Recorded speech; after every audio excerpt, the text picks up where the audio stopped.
বঙ্গভবনে মোশতাকের ৮১ দিন লিখেছেন আবু আল সাইদ। সপ্তম অধ্যায়, পূর্ববর্তী অংশের পর। ২২ সেপ্টেম্বর আইআরডিপির মহাপরিচালক আব্দুর রহমানকে সাসপেন্ড করা হয়। আইআরডিপির মহাপরিচালক হিসেবে স্বনির্ভর বাংলাদেশের কাজে ওই দিন তার ব্যস্ত থাকার কথা। বিকেলে খবর পেলাম বঙ্গভবনে মন্ত্রিপরিষদের বৈঠক বসেছে, খুবই জরুরি। অন্য অনেক বৈঠকের মতোই এই বৈঠকের আলোচনাও ফসকে গেল। তবে বৈঠকে যথানিয়মে নেতারা অংশ নিয়েছেন, এর বেশি কিছু জানা গেল না। রাজশাহী বিশ্ববিদ্যালয়ের উপাচার্য হিসেবে সরকার দুপুরের পরই সৈয়দ আলী হাসানের নাম ঘোষণা করেন। পরের দিন ২৩ সেপ্টেম্বর ২ দফার সার্চ করে ১০০ জন স্বনির্ভর প্রতিনিধিকে বঙ্গভবনের অভ্যন্তরে প্রবেশ করানো হলো। বেলা ১১টায় খন্দকার মোশতাক উদ্বোধন করলেন স্বনির্ভর বাংলাদেশের প্রথম জাতীয় সম্মেলন। ঠিক একই সময়ে ঢাকা বিশ্ববিদ্যালয়ে হচ্ছিল আরেক খেলা। ডক্টর আব্দুল মতিন চৌধুরী ঢাকা বিশ্ববিদ্যালয়ের উপাচার্য পদ থেকে পদত্যাগ করলেন। তাকে সরানোর পায়তারা শুরু হয়েছিল আগে থেকেই এবং পদার্থবিজ্ঞান বিভাগে বোস প্রফেসর হিসেবে যোগদান করলেন। স্বনির্ভর সম্মেলনে মন্ত্রীরা সকলেই ছিলেন, তবে সবচেয়ে তৎপর ছিলেন দুইজন, চাষী আলম ও তাহিরউদ্দিন ঠাকুর। মোশতাক খুবই সংক্ষিপ্ত ভাষণে ছিলেন, তবে যেটুকু বলে গেলেন তাতে সমগ্র বাংলাদেশের ভবিষ্যৎ স্বনির্ভর বাংলাদেশের হাতে যে উঠে এসেছে বুঝতে অসুবিধা হলো না। একটা কর্মধারা প্রণয়ন করতে বলে দিলেন নেক দিল নিয়ে কাজে ঝাঁপিয়ে পড়ার জন্য। ঢাকার পররাষ্ট্র মন্ত্রণালয়ে ছুটির আগে একটা চাপা আনন্দের হিল্লোল বয়ে যাচ্ছিল। বহুদিন নয়, বহু বছর পর পররাষ্ট্র মন্ত্রণালয় একটা সিরিয়াস অপারেশন সাকসেসফুল হয়েছে। পররাষ্ট্র বিশেষজ্ঞ দক্ষ কর্মীগণ ঢাকায় বসে গত ২ দিন ধরে আপ্রাণ চেষ্টা চালিয়ে পাকিস্তানের প্রতিরক্ষা ও পররাষ্ট্র প্রতিমন্ত্রী আজিজ আহমেদের সাথে বাংলাদেশের সাবেক প্রেসিডেন্ট, বর্তমান পররাষ্ট্রমন্ত্রী বিচারপতি আবু সাইদ চৌধুরীর সাক্ষাৎকার ঘটিয়েছেন। ঢাকায় কোনো একজন ফরেন সার্ভিসের উজ্জ্বল নক্ষত্র হঠাৎ করেই জেনে গিয়েছিলেন যে পাকিস্তানের প্রতিরক্ষা ও পররাষ্ট্র প্রতিমন্ত্রী আজিজ আহমেদ মার্কিন যুক্তরাষ্ট্রে গেছেন। ব্যাস, বঙ্গভবনের ক্লিয়ারেন্স নিয়ে চৌধুরী সাহেবের সাথে একটা সাক্ষাৎকারের ব্যবস্থা করে ফেললেন। বেদম পরিশ্রম করে ঢাকায় বসেই মার্কিন যুক্তরাষ্ট্রের মাটিতে এই দুই রাষ্ট্রের মন্ত্রী প্রতিমন্ত্রী বৈঠকের গুরুত্ব অনেক, যা শুধু কূটনীতিকরাই অনুভব করতে পারেন। মোশতাক সরকারের আমলে সরকারি কাজ পরিচালনা বিধি প্রণীত হয়েছিল ২৪ সেপ্টেম্বর। এই বিধি অত্যন্ত গোপনীয় ছিল এবং সরকারি কর্মকর্তার ছাড়া অন্য কেউই জানতেন না। তবে এই বিধি প্রণয়নে শুধু মন্ত্রী ও সচিবগণই তাদের মূল্যবান মতামত রাখেননি, এতে নেতা সামরিক বিভাগেরও যথেষ্ট ভূমিকা ছিল। ২৪ সেপ্টেম্বর জয়দেবপুরে স্বনির্ভর চলে গেল। সকাল থেকে অধিবেশনের কাজ শুরু হয়েছে। বাসস ছাড়া অন্য কোনো সাংবাদিকের ওখানে প্রবেশ নিষেধ। সন্ধ্যায় যে ফিরিস্তি পেলাম তার মধ্যে মূল কথা যা আছে তাই নিয়ে ন্যূনতম সময়ের মধ্যে খাদ্যে স্বয়ংসম্পূর্ণতা অর্জনের জন্য নিবেদিত হতে হবে। স্বনির্ভর বাংলাদেশের জাতীয় কমিটি ঘোষিত হলো ২৪ সেপ্টেম্বর। চেয়ারম্যান আব্দুল মমিন মন্ত্রী, vice chairman Rafiquddin Bhuiyan MP Mymensingh, অধ্যাপক খোরশেদ আলম এমপি কুমিল্লা, আব্দুল আউয়াল এমপি খুলনা, সাধারণ সম্পাদক রহমত আলী বাংলাদেশ কৃষক লীগের সাবেক সাধারণ সম্পাদক, যুগ্ম সম্পাদক FM ইয়াহিয়া, যুগ্ম সম্পাদক আনোয়ারুল হক, যুগ্ম সচিব সমবায় মন্ত্রণালয়, সদস্যগণ ফণীভূষণ মজুমদার মন্ত্রী, তাহিরউদ্দিন ঠাকুর প্রতিমন্ত্রী, কাশিমউদ্দিন এমপি বগুড়া, তবিবুর রহমান সর্দার এমপি যশোর, শঙ্কর গোবিন্দ রায় নাটোর। এছাড়া বিভিন্ন সরকারি বিভাগের কর্মকর্তাগণ পদাধিকার বলে এই কমিটির সদস্যপদ পেয়ে যান। এই জাতীয় কমিটি কখনো সমবায় সদনে, কখনো সচিবালয়, কখনো অজ্ঞাত স্থানে বিভিন্ন সভায় মিলিত হতে থাকেন। সর্বত্রই চাষী আলম উপস্থিত থাকতেন। কমিটিতে একদিকে আওয়ামী লীগের এমপি মন্ত্রীগণ যেমনি ছিলেন তেমনি ছিলেন আমলারাও। আমলাগণই বস্তুত রাষ্ট্রের সবচেয়ে মজবুত স্থানে অবস্থান করেন। ক্ষমতা সম্পর্কেও তাদের সুস্পষ্ট ধারণা থাকে। মোশতাক সরকারের মন্ত্রী এমপিগণ যখন কোনো হম্বিতম্বি করেন তখন আদব কায়দা সহকারে তারা মনে মনে হাসেন। তারা জানেন আসল শক্তি কোথায়। স্বনির্ভরেও হয়েছিল সেরকম। যারা বক্তৃতা দিয়ে জনগণকে উৎপাদনে সচেতন করেন তারা ভাষণে ভাষণে টায়ার্ড হতে থাকেন, আর সরকারি আমলাগণ কাজ করেন ততটুকুই যতটুকু চাষী আলম বলে দেন। ২৭ সেপ্টেম্বর প্রেসিডেন্ট মোশতাকের সাথে স্বনির্ভর বাংলাদেশে পূর্ণ জাতীয় কমিটি সাক্ষাৎ করলেন। মোশতাকের এ যেন এক বিরাট বিজয়, বোঝা গেল উৎফুল্ল ছবি থেকে। অন্যদিকে সারা দেশ থেকে পুলিশ ৯৪ জনকে গ্রেফতার করে বেআইনি অস্ত্র রাখার দায়। প্রায় প্রতিদিনই খবর পাওয়া যাচ্ছিল, কিন্তু কত অস্ত্র উদ্ধার হলো সেই বিষয়ে স্পষ্ট তথ্য দেওয়া হতো না। ২৮ সেপ্টেম্বর গ্রেফতার করা হয় ১০২ জনকে, কিন্তু অস্ত্রের হিসেব নেই। স্বনির্ভরের কাজটাও সাথে সাথে তাল মিলিয়ে এগিয়ে চলছিল। সেপ্টেম্বর স্বনির্ভর শাখা সবুজ কুমিল্লায় অধিবেশন বসে। এখানে বলা হয়, স্বাধীনতার পর আমার হাত ছিল ভিখারির হাত, ভিখারির হাতকে এখন কর্মীর হাতে পরিণত করতে হবে। মোশতাক সরকার সমর্থকরা সেদিন খুশিতে আহ্লাদিত। ইন্দিরা গান্ধী বলেছেন, আমাকে হত্যার প্রচেষ্টা চলেছে, খুশির কারণ এখানেই। সুতরাং ইন্দিরা গান্ধী এখন ভয়ে ততস্থ। ভারত নিজেদের নিয়ে বিব্রত। কয়দিন থেকেই ভারতে একটি বিষয় ছিল, গুজব ছিল প্রচুর। অনেক শিক্ষিত সচেতন মানুষকেও বলতে শুনেছি যে ভারত যে কোনো সময় বাংলাদেশ আক্রমণ করতে পারে, সীমান্তে সৈন্য সমাবেশ করছে। আবার কেউ কেউ বলছিল, এই যাবৎ বাংলাদেশে যা হয়েছে তা ভারতই করিয়েছে।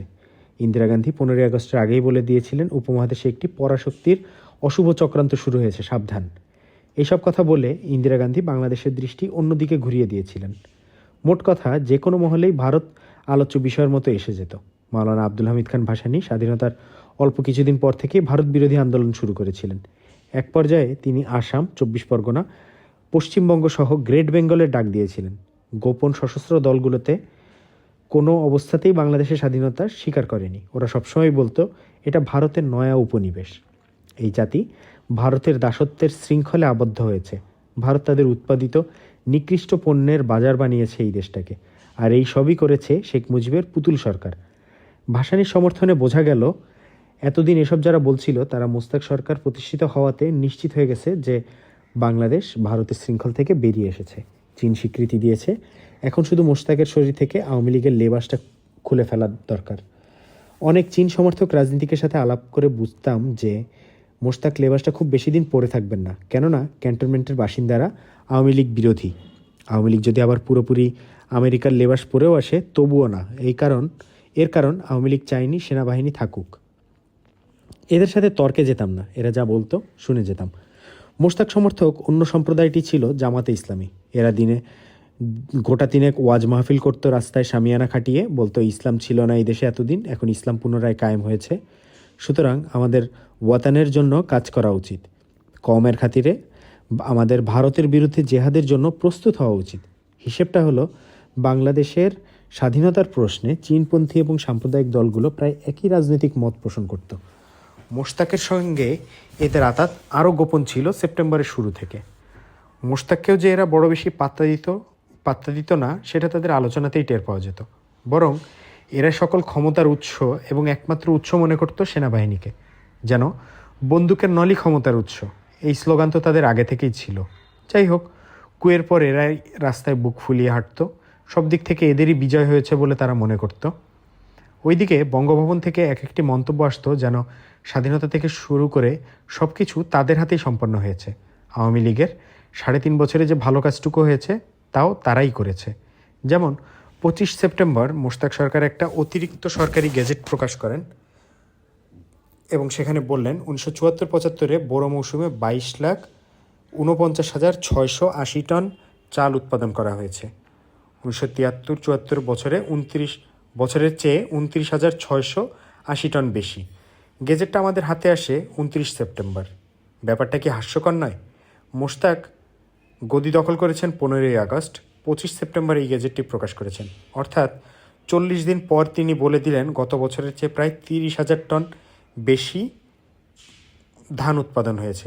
কৃষকরা কি মোশতাককে দেখে ধান চাষ করেছিল, নাকি বঙ্গবন্ধুর আমলেই আবাদ শুরু হয়েছিল? আগেও বলেছি, বঙ্গবন্ধু যখন গুছিয়ে নিয়ে এসেছিলেন সব কিছু, যখন এই দেশের মানুষের সচ্ছলতার একেবারেই কাছাকাছি সময় চলে এসেছিল, ঠিক তখনই তাকে হত্যা করা হয়েছে। বেআইনি অস্ত্রের নামে সারা দেশে আওয়ামী লীগ কর্মী গ্রেফতার অব্যাহত ছিল। 30 সেপ্টেম্বর পত্রিকায় ছাপা হলো, প্রচুর অস্ত্র উদ্ধার করা হয়েছে। সেই সাথে 113 জনকে গ্রেফতার করা হয়েছে। গ্রেফতারের ধুম পড়ে গেছে। আগে এক আলোচনা থেকে জেনেছিলাম, অভ্যুত্থানকারীরা মনে করে আওয়ামী লীগের আসল শক্তি কর্মী বাহিনী। কর্মীদের দুর্বল করে দিলেই আওয়ামী লীগের বুনিয়াদ খসে পড়বে। সুতরাং ওদের হয়রানি শুরু করো। মন্ত্রিসভা গঠন করার জন্য তো আর ওদের প্রয়োজন নেই, অথবা কর্মীদের প্রয়োজন নেই জাতীয় সংসদে। অধ্যায় 8। বঙ্গভবনের ধারণা ছিল 46 দিনে সব কিছু কাটিয়ে ওঠা গেছে। দেশে কোথাও মিছিল মিটিং নেই। যারা বিগত সরকারকে বিপর্যস্ত করে তুলেছিল তারা নিশ্চুপ। কোনো মহল প্রকাশ্য সমর্থন দিচ্ছে। স্বনির্ভর আন্দোলন দাঁড়িয়ে গেছে। ব্যবসায়ী মহল দারুণ খুশি। পরিবহন ঠিকঠাক মতো চলছে। চালের বাজার বেশ। সৌদি আরব ও চীনের স্বীকৃতি পাওয়া গেছে। মার্কিন যুক্তরাষ্ট্র এই সরকারের প্রতি দুহাত প্রসারিত করে দিয়েছে। ভারত মস্কোর তেমন কোনো বিরূপ প্রতিক্রিয়া নেই। সারা বাংলাদেশে পাকিস্তানি একটা ভাব এসে গেছে। মতিঝিল বাণিজ্যিক এলাকায় একটা ভবন বেছে নেওয়া হয়েছে পাকিস্তান দূতাবাসের জন্য। সেনাবাহিনী থেকেও তেমন অশুভ কিছু ঘটে যাওয়ার আশঙ্কা তেমন আর নেই। জেনারেল ওসমানী সব দিকে সতর্ক নজর রেখেছেন, অভিমান করে সরে যাননি। মাওলানা ভাসানী রাজনৈতিক সমর্থন দিয়েছেন, সুতরাং ফুরফুরে শান্তি এসে যাচ্ছে শীতের সাথে সাথে। কেবল জেলখানায় বাড়তি কিছু কম্বল প্রয়োজন আওয়ামী লীগের কর্মীদের জন্য। জেলখানায় ঢুকিয়েও কয়েকজন নেতার সমর্থনের আদায়ের চেষ্টা করা হচ্ছে, কিন্তু কাজ হচ্ছে না। কিন্তু সেটা তেমন জরুরি কিছু নয়। অক্টোবর মাসটা শান্তিতেই যাবে বলে বঙ্গভবন আশা করছে। বাকি কিছু কাজ ঠিকঠাক মতো গুছিয়ে ফেলা দরকার। অক্টোবরের শুরুতে মোশতাক একটা খুশির খবর ছড়িয়ে দিলেন বাংলাদেশে। সাফিনা ইসলাম আসছে। পাকিস্তানি জাহাজ সাফিনা ইসলাম 3.5 বছর পর পাকিস্তান থেকে একটা জাহাজ আসছে চট্টগ্রাম বন্দরে। ওতে আছে 10,000 টন চাল ও 20 লাখ গজ কাপড়। আগেও কয়েকবার খবরটা পরিবেশন করা হয়েছে। মোশতাক সরকারকে স্বীকৃতি দেওয়ার সময় জুলফিকার আলী ভুট্টো বাংলাদেশকে 50,000 টন চাল ও 1,50,00,000 গজ কাপড় দেওয়ার ওয়াদা করেছিলেন। সাফিনা ইসলামে আসছে তার প্রথম চালান, ঈদের আগেই এসে পৌঁছাবে। ভারতের রাষ্ট্রপতি বলেছেন, ভারত বাংলাদেশের স্থিতিশীলতা কামনা করে। আরেকটি স্বস্তির খবর, ভারতের রাষ্ট্রপতি ফখরুদ্দিন আলী আহমেদ গিয়েছিলেন বুদাপেস্ট সম্মেলনে। ওখানে তার ভাষণে বলেছেন, বহিঃশক্তি বাংলাদেশের অভ্যন্তরীণ ব্যাপারে হস্তক্ষেপ করবে না বলে আমি আশা করি। ভারত রাষ্ট্রপতি বহিঃশক্তি বলতে ভারতকেই বুঝিয়েছেন, এই কথা বলল ঢাকার বঙ্গভবন আশ্রিত কূটনীতিকরা। সুতরাং এটাও একটা স্বস্তিকর খবর, যেটা এলো 1 অক্টোবর সকালে। সাফিনা ইসলাম আসার আগেই আকাশপথে এসেছেন কয়েকজন প্রভাবশালী ব্যবসায়ী শিল্পপতি প্রতিনিধি। ঘুরে ফিরে তাদের ফেলে যাওয়া শিল্প কারখানা ব্যবসায়িক প্রতিষ্ঠানগুলো দেখছেন। আর অন্যদিকে রাষ্ট্রায়ত্ত শিল্পের অবস্থা নিয়ে একটি উচ্চ পর্যায়ের কমিটি পর্যালোচনায় বসেছেন। কমিটি জানে পর্যালোচনা বলতে কী বোঝায়, সিদ্ধান্তের কথা তো তাদের জানাই আছে। এখন শুধু ইচ্ছার পক্ষে একটা শ্বেতপত্রের মতো কিছু তৈরি করা। 117 জনকে গ্রেফতার করা হয়েছে বেআইনি অস্ত্র রাখার আইনে। 1 অক্টোবরের শেষ খবর। সম্ভবত মোশতাক এক ফাঁকে বিভিন্ন দলের রাজনৈতিক নেতাদের সাথে মত বিনিময় করছিলেন। আমার জানা ছিল বঙ্গভবন চাইছে জাসদের গোপন সশস্ত্র বাহিনী, গণবাহিনী, কমরেড তোয়াহার গুপ্ত বাহিনী, মতিন, আলাউদ্দিন আব্দুল হক প্রমুখের সাথে যোগাযোগ করতে। ভাসানীর সাথে প্রায় প্রতিদিনই যোগাযোগ রক্ষা করে চলছিল মোশতাক।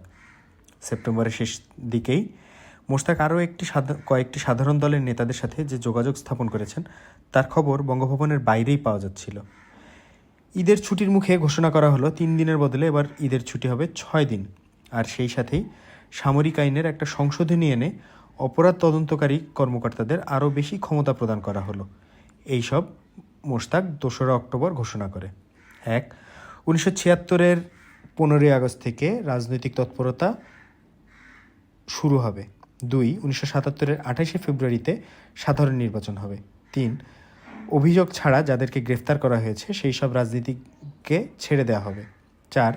রাজনীতিকদের বিরুদ্ধে অভিযোগ যাচাই করা হবে। 5. সংবাদপত্রের পূর্ণ স্বাধীনতা দেয়া হবে।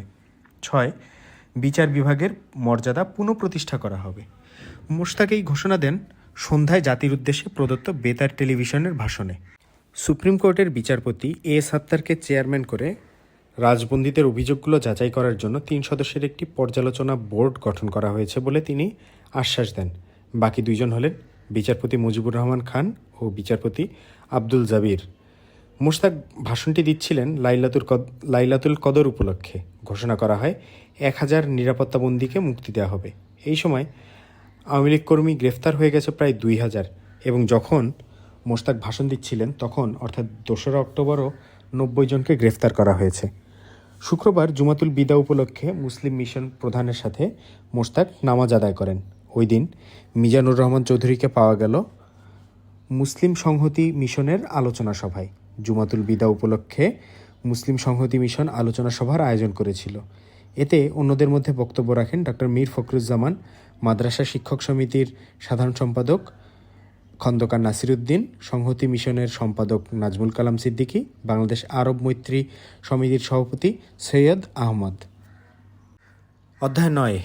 ঈদ এসে গেল। বঙ্গভবন বলতে গেলে শূন্য। রাজকর্মচারী ছাড়া আর তেমন কেউই নেই। ঈদের ছুটি কাটিয়ে মোশতাক 10 অক্টোবর আবার বঙ্গভবনে ফিরে এলেন। 3 দিন তিনি ছিলেন 10পড়া গ্রামের বাড়িতে। হঠাৎ চলে গেছেন প্রেসিডেন্টকে খোশামদেদ জানানোর জন্য, তেমন কিছু ঘটেনি তখনও। কয়েকদিন আগেও স্থানীয় কেউ টের পায়নি। তবে প্রয়োজনীয় ইন্তজাম যে একেবারেই কিছুই হয়নি বলা যায় না। খবর পেয়ে হাজার হাজার গ্রামবাসী চলে এসেছে, কুশল বিনিময় হয়েছে।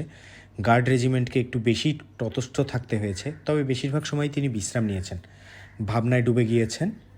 প্রেসিডেন্ট ঈদের ছুটিতে দেশের বাড়িতে আছেন, এর চেয়ে বেশি কিছু প্রয়োজন নেই দেশের আইন শৃঙ্খলা, শান্তিময় পরিস্থিতি বোঝানোর জন্য।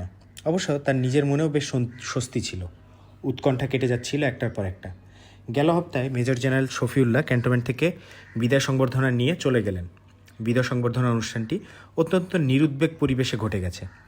ঈদের আগে 4 অক্টোবর মাওলানা আব্দুল হামিদ খান ভাসানী বিবৃতির মাধ্যমে প্রেসিডেন্ট খন্দকার মোশতাকের সর্বতোভাবে সহায়তার আহ্বান জানান, যাতে করে সে গণতন্ত্র পুনরুদ্ধার করতে পারে। মাওলানা ভাসানী শুরু থেকে মোশতাককে সমর্থন করছিলেন। মাওলানা ভাসানীর সাথে মোশতাকের সম্পর্ক 1949-এরও আগে থেকে। তারপর আওয়ামী মুসলিম লীগে এরা একসাথে মুসলিম সরকার বিরোধী আন্দোলন করেছেন। আওয়ামী মুসলিম লীগ ছেড়ে আবার আওয়ামী লীগে এসে যোগদান করলেও মোশতাক কোনোদিনই ভাসানী ন্যাপে যোগদান করেননি। নীতির প্রশ্নে আওয়ামী লীগ ও ন্যাপের দূরত্ব অনেক। ভাসানী আওয়ামী লীগের সভাপতি থাকা অবস্থায় অলি আহাদ যোগ দিয়েছিলেন আওয়ামী লীগে। বামপন্থী চিন্তার মানুষ হিসেবে তার পরিচিতি ছিল। অলি আহাদ স্বাধীনতার পর আজাদ বাংলার সংগ্রাম শুরু করেছিলেন। মাওলানা ভাসানী যেদিন বিবৃতি দিলেন, সেই একই দিন অলি আহাদও বিবৃতি দিলেন মোশতাক সরকারকে সমর্থন করে গণতন্ত্র উদ্ধারের জন্য। গণতন্ত্র উদ্ধার করার মহান কর্মে মাওলানা আব্দুর রশিদ তর্কবাগিশ ও মাওলানা আব্দুল মতিনও বিবৃতি দিয়ে সমর্থন জানালেন। একই সময় খবর এলো ঢাকা পিন্ডি রাষ্ট্রদূত বিনিময় হচ্ছে অচিরেই। আগেই জানিয়েছি মতিঝিল বাণিজ্যিক এলাকায় পাকিস্তানের রাষ্ট্রদূতের কার্যালয় স্থাপন পরিকল্পনার কথা। 5 অক্টোবর জনতা ব্যাংকের সাবেক ম্যানেজিং ডিরেক্টর খায়রুল কবির গ্রেফতার হন ক্ষমতার অপব্যবহার ও দুর্নীতির অভিযোগে। ঈদের ছুটিতে নির্ভাবনায় মোশতাক 10পাড়ায় ভালো সময় কাটিয়েছিলেন বলে পরে বলেছেন। রক্ষী বাহিনী নিয়ে একটা শঙ্কা সকলের মধ্যেই কাজ করেছে।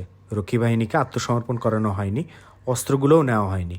রক্ষী বাহিনীও উৎকণ্ঠিত ছিল চাকরি নিয়ে। মোশতাক এক সময় এক আদেশের বলে রক্ষী বাহিনীকে নিয়মিত সেনাবাহিনীতে নেয়ার ঘোষণা দিয়েছিলেন, কিন্তু কাজটি বিলম্বিত হচ্ছিল। একটু দ্বন্দ্ব দেখা দিয়েছিল। রক্ষী বাহিনী সকলকে নেওয়াটা ঠিক হবে কিনা এই নিয়ে দ্বন্দ্ব। শেষ পর্যন্ত সুরাহা হলো আপাতত সবাইকেই নেওয়া হবে, পরে ছাঁকনিটার কাজ। 5 অক্টোবর কাজটি ভালোই হয়ে গেল। রক্ষী বাহিনী সার্বিকভাবেই নিয়মিত সেনাবাহিনীতে চলে এলো। 8, 9 ও 10 অক্টোবর 10পাড়ায় কাটিয়ে মোশতাক বঙ্গভবনে এলেন। বঙ্গভবন আবার মুখর হয়ে উঠল। আবার তেমনি গমগম করছে বঙ্গভবন। মোশতাক ব্যস্ত হয়ে পড়লেন। নিউ ইয়র্ক থেকে খবর এসেছে চীনের জাতিসংঘ প্রতিনিধি মিস্টার চিয়ান কুয়ান হুয়ার সাথে বিচারপতি আবু সাইদ চৌধুরীর একটি গুরুত্বপূর্ণ বৈঠক হয়েছে দীর্ঘ সময় ধরে। এই বৈঠকে আনুষ্ঠানিকভাবে সিদ্ধান্ত হয় ঢাকা পিকিং রাষ্ট্রদূত বিনিময়ের। বাইরের আরও একটি খবর আছে। বিশ্বশান্তি সম্মেলনে আইনমন্ত্রী মনোরঞ্জন ধর ওয়াশিংটনের উদ্দেশ্যে যাত্রা করেছেন। বঙ্গভবন থেকে এসে মোশতাক ঘোষণা করলেন জাতীয় সংসদ সদস্যের সাথে তিনি আগামী 16 অক্টোবর মিলিত হবেন। বিষয়টি বঙ্গভবনের কারো কাছেই তেমন জরুরি ছিল না। কেবলমাত্র জেনারেল ওসমানী সংসদ সদস্যদের বৈঠকের বিষয়টির উপর গুরুত্ব আরোপ করেছেন। সংসদ নির্বাচনের তারিখ ঘোষণার পর সংসদ সদস্যরাও বেশ বিচলিত হয়ে পড়েছিলেন। এলাকায় সরকারি অফিসাররা এমনিতেই আজকাল তেমন গ্রাহ্য করেন না। প্রতিপক্ষরাও নাক জাগাচ্ছে। সংসদ নির্বাচনের তারিখ ঘোষণার পর তারা নাকগুলো দিয়ে গুঁতো দিতে শুরু করেছেন। এই সময় সদস্যদের ক্ষমতার থেকে কিছুটা গোছগাছ করার সুযোগ না হলে আগামী নির্বাচন অনিশ্চিত, যা কেউই কখনোই চায় না। শুনেছি প্রকাশ্য রাজনীতি পর্যন্ত সদস্যরা চেয়েছিলেন, নির্বাচনের পূর্ণাঙ্গ তারিখ চাননি। এটা মোশতাকের একটা চাল। আব্দুর রহমান আকন্দ স্বনির্ভর সংগঠন অতি দ্রুত গ্রাম পর্যায়ে নিয়ে যাবার জন্য একটি প্রস্তাব আনলেন। স্বনির্ভর সমিতি গ্রাম পর্যায়ে চলে গেলে এই সরকারের গ্রাম পর্যায়ের একটা পাকা বুনিয়াদ গড়ে উঠবে। আকন্দ সাহেব সব দিক বিবেচনা করে প্রস্তাবটি আনলেন। প্রস্তাবটা গণভবনের পছন্দ হলো। কেউ কেউ বললেন আকন্দ নয়, আসলে প্রস্তাবটি চাষি আলমের। আওয়ামী লীগকে পাশ কাটিয়ে অত্যন্ত দ্রুত স্থায়ী ভিত গড়তে যাচ্ছেন গ্রাম পর্যায়ে। এদিকে আওয়ামী লীগ কর্মীরা প্রায় সকলেই এই জেলা থেকে পালিয়ে ওই জেলায়, মফস্বলের বেশিরভাগ ঢাকায়। যারা ধরা পড়েছে তারা জেলে। 11 অক্টোবর 69 জন গ্রেফতার, 12 অক্টোবর 81 জন, 13 অক্টোবর 69 জন। 11 অক্টোবর ঘোষণা করে দেওয়া হয়েছে এই মাসের শেষের দিকে ঢাকা স্টেডিয়ামের ঐতিহ্যবাহী football Aga Khan gold cup খেলা শুরু হবে।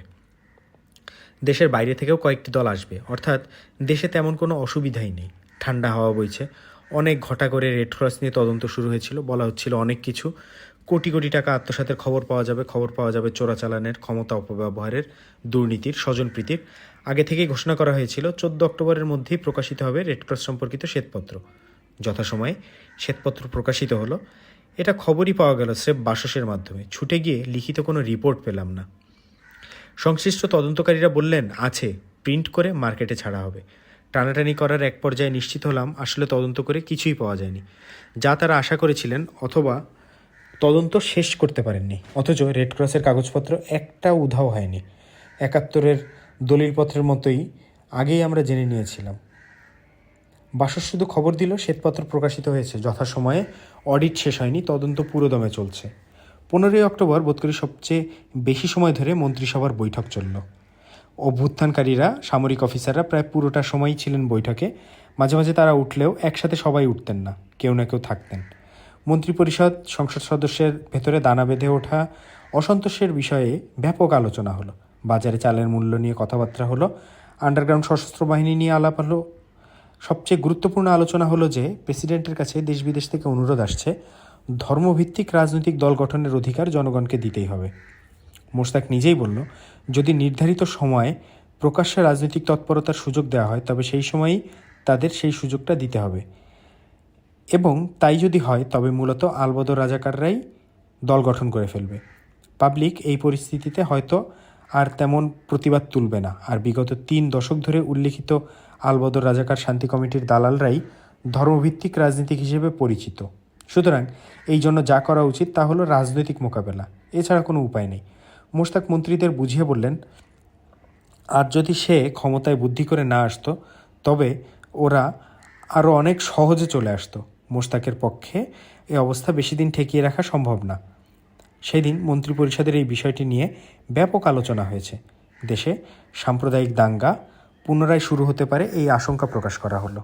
আরও অনেক কথা, কিন্তু শেষ পর্যন্ত তাই টিকল, রাজনৈতিক মোকাবেলা হবে মাঠে ময়দানে। মন্ত্রিপরিষদে আলোচনা হবার আগেই 15 অক্টোবর প্রেসিডেন্ট মোশতাক জাতিকে জানিয়ে দিয়েছিলেন যে আগামী ডিসেম্বরের মাঝামাঝি কোনো এক সময় বাংলাদেশ থেকে শক্তিশালী বাণিজ্য প্রতিনিধি দল চীন পাঠানো হবে। ইতিমধ্যেই চীনের সাথে কী ধরনের ব্যবসা বাণিজ্য করা যায় তা নিয়ে বহু বাণিজ্য মন্ত্রণালয় দিনরাত ভাবছে। এর আগে চীন 10,000 মন পাট কিনবে বলে ঘোষণা দিয়েছিল। 15 অক্টোবর ঢাকা থেকে আরও জানানো হলো যে চীন আরও 10,000 মন পাট কিনবে, কাঁচা পাট। ইতিমধ্যে সাফিনাই ইসলাম চট্টগ্রাম বন্দরে এসে পৌঁছে গেছে এবং ত্রাণ সামগ্রী আনলোড করা হয়েছে, আনুষ্ঠানিকভাবে হস্তান্তর হয়েছে। লিবিয়ার সাথে নতুন বাণিজ্য তৎপরতা শুরু করার এক দিগন্ত উন্মোচিত হয়েছে বলে পত্রিকায় প্রকাশ। 16 অক্টোবর বঙ্গভবন গরম। অনেকে আশঙ্কা করছিলেন মোশতাক শেষ মুহূর্তে জাতীয় সংসদ সদস্যদের সাথে বৈঠক ভেঙে দেবেন। এইদিকে শেরেবাংলা নগরের এমপি হোস্টেলে 13 ও 14 অক্টোবরের মধ্যে আবার এমপিদের আগমনে মুখর হয়ে উঠেছে। 15 অক্টোবরের আগেও সংসদ সদস্যরা টুকরো টুকরো এবং বিচ্ছিন্নভাবে কয়েকটি সভায় মিলিত হয়েছেন। তারপর 15 অক্টোবর রীতিমতো সভা এবং খোলাখুলি আলোচনা। সদস্যরা যা সন্দেহ করেছিল বাস্তবে তা হয়নি। যথাসময়ে বঙ্গভবনে বৈঠক বসল। বলাই বাহুল্য, বৈঠকে অভ্যুত্থানকারী দল পূর্ণাঙ্গ ছিলেন। বৈঠক হয় 7 ঘন্টা ধরে। মোশতাক এই দীর্ঘ বক্তৃতায় অল্প সময়ে আন্তর্জাতিক ক্ষেত্রে কতটা সার্থক তার ফিরিস্তি দিয়েছেন। শান্তি শৃঙ্খলা, আইনের শাসন কত মসৃণভাবে আরোপিত হয়েছে তা বুঝিয়ে বললেন। সবচেয়ে চাঙ্গা হয়েছে মন্দা বাজার, ঝপাত করে দাম কমে গেছে সব কিছুর। চালে মূল্য নামছে এবং মানুষের নাগালের মধ্যে। এমন একটি বিষয় নেই যেখানে এই সরকার কৃতকার্য নয়। নতুন বাণিজ্য নীতি তৈরি হচ্ছে। অফিস আদালত থেকে দুর্নীতির মূল উৎপাটন করা হয়েছে। দুর্নীতিপরায়ণদের বিরুদ্ধে অভিযোগ আনা হয়েছে, তাদের শাস্তির বিধান হয়েছে। সদস্যদের পক্ষ থেকেও দাবি দেওয়া সুবিধা অসুবিধার কথা বলে বক্তব্য রাখলেন জাতীয় সংসদ সদস্য আতাউর রহমান খান, মিজানুর রহমান চৌধুরী, শামসুল হক, রফিকুদ্দিন ভুইয়া, হাতেম আলী তালুকদার, ময়েজউদ্দিন আহমেদ, এম কুদ্দুস, বেগম তসলিমা সাবেদ, আসমাত আলী খান, নূরে আলম সিদ্দিকী, সিরাজুল হক ও মোহাম্মদ মহসিন। বৈঠক শেষে হুইপ আব্দুর রউফ সাংবাদিকদের কাছে বৈঠকে প্রয়োজনীয় আলোচনার বিষয় তুলে ধরেন। সে হুইপ রউফ যতটা তুলে ধরেছিলেন কি ততটাই তাকে বলা হয়েছিল। আর যে সময় বৈঠক সরকারকে বলা হচ্ছিল বেআইনি অস্ত্রধারীদেরকেই শুধুমাত্র গ্রেফতার করা হবে, আর কাউকে নয়। সেই সময় ৭১ জনকে সারা দেশে গ্রেফতার করা হয়েছে। সংসদ সদস্যরা বুঝে নিয়েছিলেন এ আলোচনার কোনো মানেই হয় না, কোনো ফল ধরবে না, তবুও যতটা টানাটানি করে আদায় করা যায়। এই বিষয়ে দীর্ঘ ফিরিস্তি দেওয়ার প্রয়োজন বোধ করছি না। দেখা যাবে ৭ ঘণ্টাব্যাপী আলোচনার বিষয়বস্তুর পরিস্থিতি অনুযায়ী বেশ তুচ্ছ। পরের দিন ১৭ই আগস্ট সমবায় সদনে বসে স্বনির্ভর বাংলাদেশের গুরুত্বপূর্ণ সভা। এর কয়েকদিন আগেও সমবায় সদনে স্বনির্ভরের সভা হয়ে গেছে। সম্মেলনে স্বনির্ভরের সাংগঠনিক তৎপরতা নিয়ে আলোচনা করেন whip Abdur Rauf, doctor Misbaul Haque MP, doctor Abul Kashem MP, Roshnul Haque MP, Sardar Mosharraf Hossain MP, sergeant Fazlul Haque MP, অধ্যাপক হানিফ এমপি, মোহাম্মদ আশরাফ আলী এমপি, অধ্যাপক Mohammad Khalek MP, Abul Islam MP, Jalal Ahmed MP, Mohammad Ashraf Ali MP, অধ্যাপক খোরশেদ আল এমপি। বৈঠকে উপস্থিত ছিলেন স্বনির্ভর বাংলাদেশের সভাপতি রফিকুদ্দিন ভুইয়া এমপি, তিনি সভাপতিত্ব করেন। এই বৈঠকে স্বনির্ভর বাংলাদেশের সাধারণ সম্পাদক রহমত আলী স্বনির্ভরের কর্মসূচি ব্যাখ্যা করেন। রহমান আলী জানান, ২০ অক্টোবর থেকে বিভিন্ন জেলায় একই সাথে ৩ দিনব্যাপী কর্মশিবির শুরু হচ্ছে। এই কর্মশিবির থেকেই দক্ষ কর্মীগণ খাদ্যে দেশের স্বনির্ভরতা অর্জনের কর্মযজ্ঞে ঝাঁপিয়ে পড়বেন। ২ নম্বর বিশেষ সামরিক আদালতে চলছিল সাবেক শিল্পমন্ত্রী AHM কামরুজ্জামানের বিরুদ্ধে আনীত অভিযোগের শুনানি। ১৬ অক্টোবর থেকে শুরু হয়েছিল শুনানি। সামরিক আদালত, বাইরের লোকজনের প্রবেশ নিষিদ্ধ। পটুয়াখালীর সাবেক ডিসি BB বিশ্বাস ও ট্রেজারি অফিসের CR দত্ত ট্রেজারি থেকে সোনা তসরুফের দায়ে গ্রেফতার হয়েছিলেন ১৫ই আগস্টের পরপরই। সামরিক আদালতে এদেরও বিচার শুরু হয়েছিল একই সময়ে। BB বিশ্বাসকে আমি চিনতাম। আওয়ামী লীগ প্রশাসনের সাথে তার খুবই ঘনিষ্ঠ সম্পর্ক। এই সন্দেহের কোপানলে পড়েই বেচারা বিপর্যস্ত হলেন। যথেষ্ট জনপ্রিয় ছিলেন। সিলেটের পৌরসভার তরুণ চেয়ারম্যান বদরুল হোসেন বাবুল, তাকেও গ্রেফতার করা হয়েছিল পৌরসভার তহবিল তসরুফের দায়ে।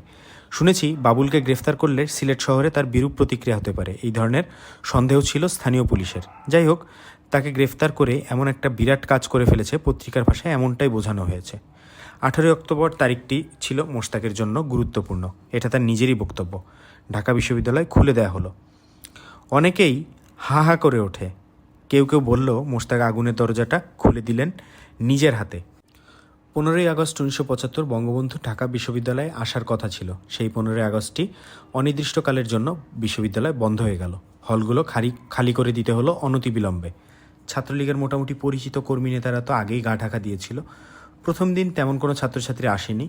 আমি দুপুরের দিকে বিশ্ববিদ্যালয় চত্বরে জনশূন্য খা দেখেছি। একজন ছাত্রলীগ কর্মীর সাথে দেখা। বললেন, আমরা জানি না আমরা কি করব, নেতারা কে কোথায় আছেন তাও জানি না, তবে বিশ্ববিদ্যালয় যখন খুলেছে তখন নিশ্চয়ই বসে থাকবো না। আমি নিজে থেকে যা করতে চাই তা হলো আমাদের ভাইস চ্যান্সেলর মতিন চৌধুরী স্যারের পুনর্বহাল দাবিতে ক্যাম্পাসের মধ্যে মিছিল করব, স্লোগান দেব। জিজ্ঞেস করলাম, স্যারের সাথে দেখা হয়েছে? বললেন, না, তার সাথে আলোচনার প্রয়োজন নেই। আলোচনা করতে গেলে স্যার খেপে যাবেন। যদি এতে তার বরং ক্ষতি হয়, আমরা মিছিল সভা না করলেও হবে, স্যারকে ওরা শান্তিতে থাকতে দেবে না। কেননা স্যার 100% স্বাধীনতার পক্ষে। তিনিও তো বঙ্গবন্ধুর অত্যন্ত প্রিয় ছিলেন। বঙ্গবন্ধুকে তারাই হত্যা করেছে যারা স্বাধীনতার শত্রু। BA সিদ্দিকী ভদ্রলোক রেড ক্রসের চেয়ারম্যান নিযুক্ত হয়েই যে কারণে ব্যস্ত হয়ে পড়েছিলেন তা হলো গাজী গোলাম মোস্তফা চেয়ারম্যান থাকাকালীন যে মহা দুর্নীতির পাহাড় গড়ে তুলেছেন তার প্রমাণ। গুজবে যে দুর্নীতির গল্প আছে তার 100 ভাগের 10 ভাগ প্রমাণ হলেও তার 1000 বছর জেল হয়ে যেতে পারে। BA সিদ্দিকী সেই কথাই বলে বেড়াতেন। তিনি ভুলে গিয়েছিলেন তার অন্যান্য কাজও আছে। BA সিদ্দিকী বলেছিলেন, সারা দেশে আওয়ামী লীগের টাউটদের রেড ক্রসের মতো একটা মহান সেবামূলক প্রতিষ্ঠানের দায়িত্ব দিয়ে অবাধে দুর্নীতির রাস্তা তৈরি করে দেওয়া হয়েছিল। 90% ভাগই তাদের পেটে গেছে, শুধু প্রমাণের অপেক্ষা। তার ধারণা ছিল 2-4 দিনের মধ্যেই সব কিছু আবিষ্কৃত হয়ে যাবে। কিন্তু তদন্ত কমিটি, অডিট টিম বসিয়েও কিছুই হচ্ছে না। তিনি একবার সবাইকে ডেকে বলে দিয়েছেন যে সাবেক রেড ক্রস কমিটির বিরুদ্ধে দুর্নীতির অভিযোগ প্রমাণ করতে না পারলে দেশের জনগণ ধিক্কার দেবে, অনাস্থা আনবে, সম্মান থাকবে না। খুব ধমকে ভয় দেখানো হয়েছিল, কিন্তু তাতেও লাভ হয়নি। নতুন লোকও লাগানো হয়েছিল, কিছুই পাওয়া যাচ্ছিল না। অতঃপর মরিয়া হয়ে BA Siddiqui league of red cross সোসাইটির কাছে আবেদন জানালেন এই যাবৎ বাংলাদেশে যত সাহায্য পাঠানো হয়েছে তার খতিয়ান দেওয়ার জন্য। সোসাইটির সেক্রেটারি জেনারেল হেনরিক বিয়ার উত্তরে জানিয়েছেন, এটা বাংলাদেশের আভ্যন্তরীণ ব্যাপার। প্রথম থেকেই লিগ ও রেড ক্রস সোসাইটির দায়িত্বশীল প্রতিনিধিরা ওখানে আছেন। ত্রাণ সামগ্রী বিদেশ থেকে গ্রহণ করে এবং বিতরণের দায়িত্ব সম্পূর্ণভাবে তারা তদারক করে থাকেন। সেই থেকে বিএ সিদ্দিকী যা ইচ্ছা তাই বলা হঠাৎ করেই বন্ধ করে দিলেন।